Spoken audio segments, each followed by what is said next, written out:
Hey guys, welcome back to the channel. I'm Elmo.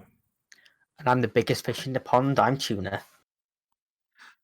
Welcome back. So we're going to be talking about last week's games and what happened, who scored goals, anyone got sent off, any controversies, and we're also going to be telling you how our predictions went for that game as well.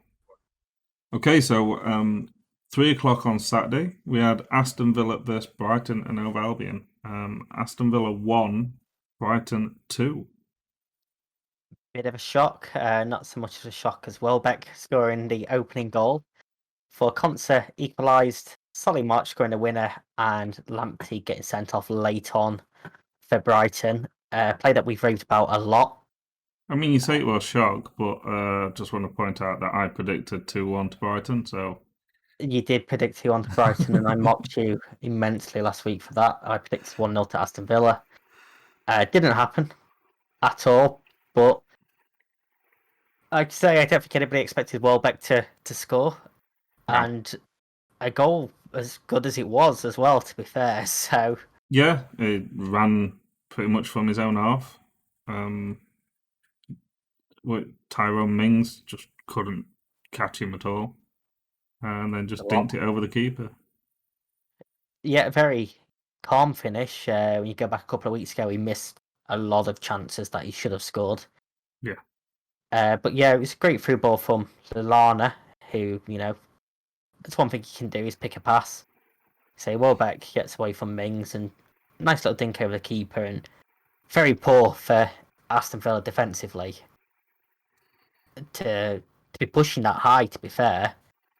yeah. I think I spoke to you about Danny Welbeck as well after he scored this goal. It's just it was one of those players that was touted as up and coming, that he was going to do wonders when he was coming through the academy at United. Then he made the switch to Arsenal, and again, as much as he scored some goals for him, he didn't do what everyone expected him to do. And no offense to Brighton at all, but for someone that has been at United, been at Arsenal, to now be at Brighton, um, kind of shows that he hasn't really peaked. He hasn't really done what everyone expected him to do. No, I mean, if there's one team that he does score against is Aston Villa. He's 5 Premier League goals against him now, which is more than he's scored against any other side. And only Robbie Fowler with 5 has scored more away Premier League goals at Villa Park than Danny Welbeck with 4. So maybe that's why Brighton got him just for this one game, because Maybe. he's scored past Villa. Conser levelled it up not long after half time, sliding the ball home from a Traore cross. Again, pretty poor defensively Yeah. for Brighton this time, and it sort of showed where they've been struggling a little bit this season. It definitely wasn't their best moment, but they were the better team throughout the game, and the best goal of the game came from Solly March. Oh, Ball played fantastic across goal. to him from Gross, and he kills it into the top corner. A cracking finish. And as much as you don't want to lose games, I'd be happy to lose a game to a goal like that. I've watched that goal on repeat a good 10, 15 times. That was just a fantastic goal. It's one of those sort of goals where if you're an Aston Villa fan in the stadium watching that, then you applaud it and you just appreciate what you've seen. Yeah. And Uh, 56 minutes gone, 2-1 to Brighton. But I think it was one of those games where anything could have happened. You know, Brighton could have gone and got another, Villa could have got an equaliser. yeah, it was a very open game. Um, I remember watching it and I was talking to you and just saying this is one of the best games of the season. It was just constant end-to-end action. Mm. The first half especially, there just wasn't a break. It was you attacked and I attacked and you attack, and it was great. The ending of the game soured it a little bit. So Lamptey getting his second yellow card had been sent off for a foul on Grealish. Questionable, very questionable. Not a yellow card, in my opinion. I think Lampt is very, very unlucky. Not I even mean, a, for me, it's not not even a even a first foul. yellow. It's not even a foul for me. No, it's not even a first yellow. Never mind a second yellow.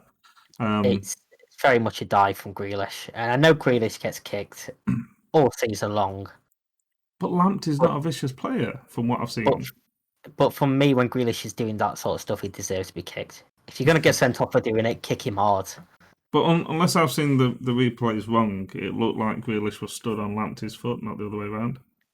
Yeah, Grealish definitely initiated the contact, Yeah. and it was a harsh second yellow for me.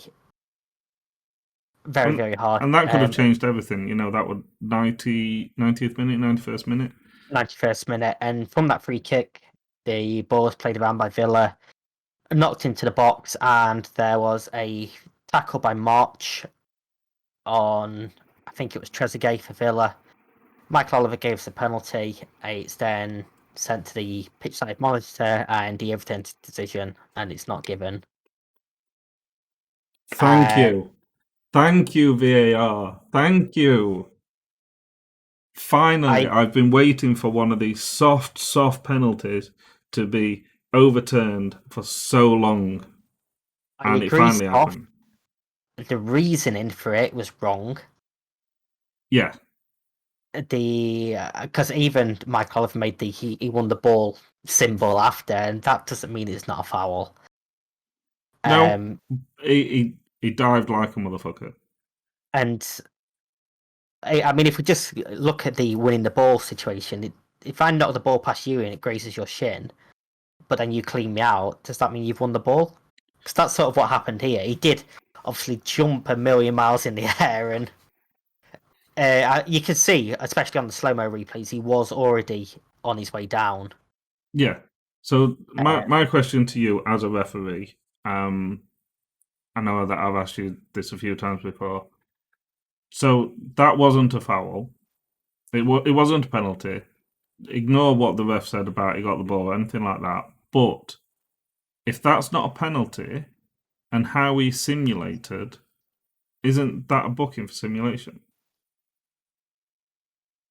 yes, you don't see them given in the Premier League at all. It has to be a clear, like no contact whatsoever, and you throw yourself to the floor to be booked for that in the Premier League. But And if you're I already on your personally, tiptoes jumping before there is contact, that's simulation. That's a yellow I, card. If referees don't start showing yellow cards for pathetic little dives like that, then players aren't going to cut it out, are they? There needs to be some punishment, otherwise they're just going to continue doing it. suppose the biggest issue with that is the player then can argue, well, I was trying to jump out of the way of contact, and he's clipped me. And Yeah, then obviously, you can say that, but then when you watch the replay, you're and not then jumping out the way because you're holding your shin as if you've just been bitten by a Rottweiler with razor and then wire you teeth. get managers that are like, well, you're not protecting my players. It's disgusting. Like, you should protect players, which is one of the biggest issues. I think that is why they looked to him winning the ball, so they didn't really have to deal with that whole situation. I personally think that's why they've done that. Um, And like I said to you as well, look at when it was in the game. Villa's 2-1 down. It's 91st, 92nd minute. They're going to try and get some kind of penalty, aren't they?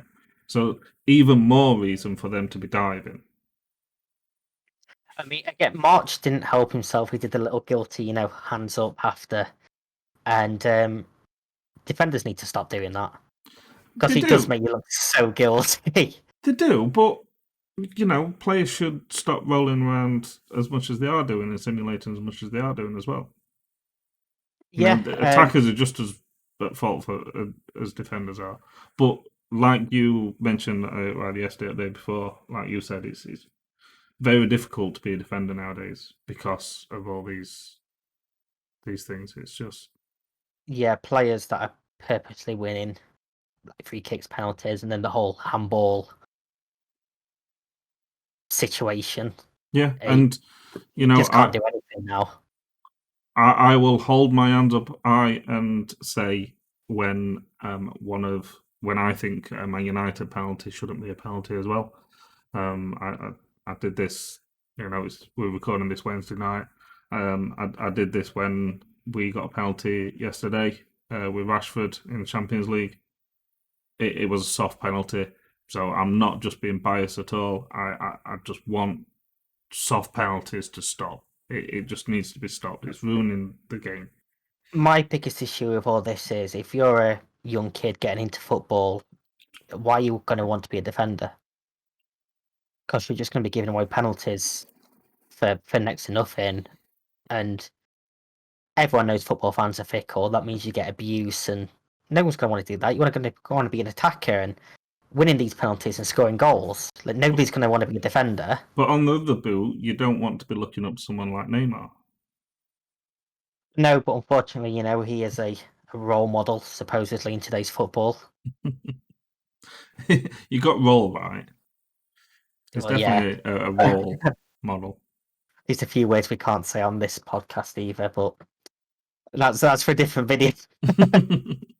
But no, unfortunately, it is the way that football's going. I mean, the only manager I can think of in the Premier League that is trying to get rid of it is Sean Dyche, and he is one that will call out his own players.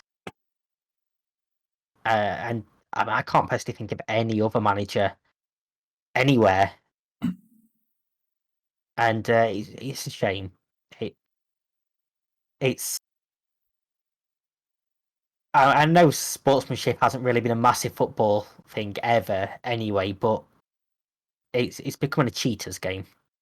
Come end of the season, there'll be a video where you're punishing me by showing me penalty decisions, and you'll just see my heart rate going higher and higher, and I'll just start getting more and more pissed off and just really wanting to just smash the monitor. At the end of the season, we should do that. I'm gonna get clips of every penalty decision in the league this season. If you're a referee and watching this as well, I want you to come on board and show that it's not just me being biased towards referees. I would, if you are a referee or a linesman or any kind of footballing official, please comment on these videos. Tweet us on Twitter. Um, please get in touch with us. We'll quite happily have you on the show as well. Talking Tell you about what some of else these as decisions. well. If you're a defender or an attacker at any level, get in touch with us and I'll show you a couple of situations and you tell me what you do in that situation, how that decision gone against you or for you. Yeah, we'll I we'll want get some of these videos together and we'll have other people's opinions, not just ours. if you are an attacking player or any sort of player, I will happily make you anonymous. I want you to tell me if you go down cheaply for these free kicks, I've always etc. wanted to edit a video where you put the pixelated on and you have to do the voice changer. Message us on Twitter. We honestly, if you want to stay anonymous, I will keep your name out of it. I'll Yeah, judge you, but I won't judge you. I'm a dirty cheat myself whenever I play football, so I'll hopefully admit that yeah, right we'll now. keep your name anonymous, Pete. It's fine.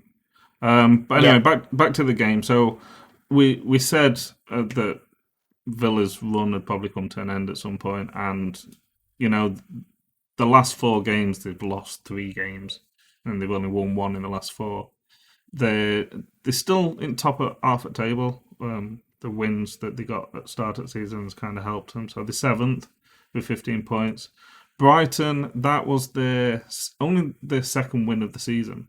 We did say that we hope that they get some more because they've been looking good. I think they've been unlucky, but they're 16th. They're currently 5 points above relegation, so they're slowly sliding away. The bottom 4 is kind of looking quite tight.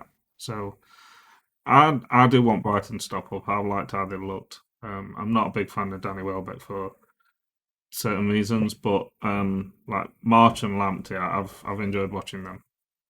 I mean Brighton are a team that I predicted to be down there at the end of the season, but I've said they've impressed me.